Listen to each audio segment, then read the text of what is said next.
अस्सलामुअलैकुम वरहमतुल्लाह। मैं इशरत अब्बास रिजवी एक बार फिर आप सबके खिदमत में अल नस्र मैरिज ब्यूरो की जानिब से कुछ अहम गुफ्तगू के लिए हाजिर हुआ हूँ। रिश्तों में अगर सिर्फ हम ज़ाहिर को या स्टेटस को या किसी भी तरह से दुनियावी चीज़ों को मैच करके अगर हम रिश्ते को आगे बढ़ाते हैं तो रिश्ते हो सकता है कामयाब हो जाएं, लेकिन जो एक दुश्वारी बहुत ज़्यादा आ रही है उसमें कहीं ना कहीं अगर दुनिया को दिखाने के लिए अगर हम रिश्ता खूबसूरती को मेयार बनाकर या स्टैंडर्ड को मेयार बनाकर अगर हम रिश्ते को आगे बढ़ाते हैं तो आप सब हमारी कही हुई बात से मुत्तफिक होंगे। आज का जो दौर चल रहा है वो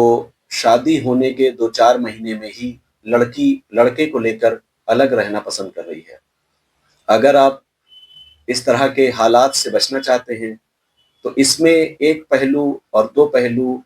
या इसमें और कुछ चीज़ें ऐड करके इसमें रिश्ते को सिलेक्शन पर काम करें, जिसमें सबसे अहम जो नज़र है वो कहीं ना कहीं तरबियत की है। किसी भी पढ़े लिखे इंसान या किसी भी पढ़े लिखे रिश्ते में अगर तरबियत नहीं होगी तो वो जो तालीम है वो सिर्फ और सिर्फ खोखली तालीम होगी। खोखली तालीम से मुराद ये है कि किसी भी रिश्ते को सिर्फ अपनी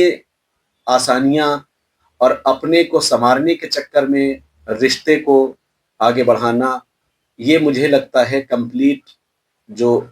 रिश्ता होना चाहिए वो नहीं माना जाएगा। क्योंकि रिश्ता वही बेहतर होता है कि जब कोई भी लड़की जब अपने ससुराल आए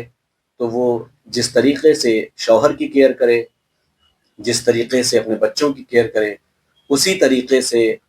ये तरबियत होती है कि जब अपने सास ससुर को अपने वालिदैन की बराबरी देकर और दर्जा देकर उनकी कद्र मंजिलत का ख्याल रखा जाए। रिश्तों में अगर देवर है तो उसको भी उसी नज़र से देखा जाए, अगर नंदे हैं तो उनके जिम्मेदारियों को और उनकी भी चीज़ों को ख्याल रखा जाए। इसके साथ साथ जो हमारे और भी रिलेशंस होते हैं, जो हमारा खानवादा होता है, उसको भी साथ में लेकर रिश्तों को निभाना, ये एक बेहतरीन और कंप्लीट रिश्ता कहलाता है। अगर आप ज़ाहिर को देखकर खूबसूरती और लोगों को खुश करने का काम करेंगे तो कहीं ना कहीं जब लड़की लड़के को 2 ही 4 महीने में अलग ले जाकर रहने की बात करेगी तो इससे ताज्जुब मत कीजिएगा। अल नस्र मैरिज ब्यूरो सिर्फ और सिर्फ रिश्तों के जो कंप्लीट कैपेबिलिटी है उसको मैच करके, फिक्री चीज़ों को मैच करके और कहीं ना कहीं रहन सहन को और खानवादे की फ़िक्र को मैच करके रिश्ते को आगे बढ़ा रहा है। अल्हम्दुलिल्लाह, मुझे उम्मीद है कि आप सब हमारी इस गुफ्तगू को समझेंगे भी और इस पर गौर व फिक्र करेंगे, क्योंकि अल नस्र मैरिज ब्यूरो सिर्फ और सिर्फ जहन को जहन से मिलाकर और खानवादे का रहन सहन से और रहन सहन को मिलाकर रिश्ते को आगे बढ़ाना चाहता है,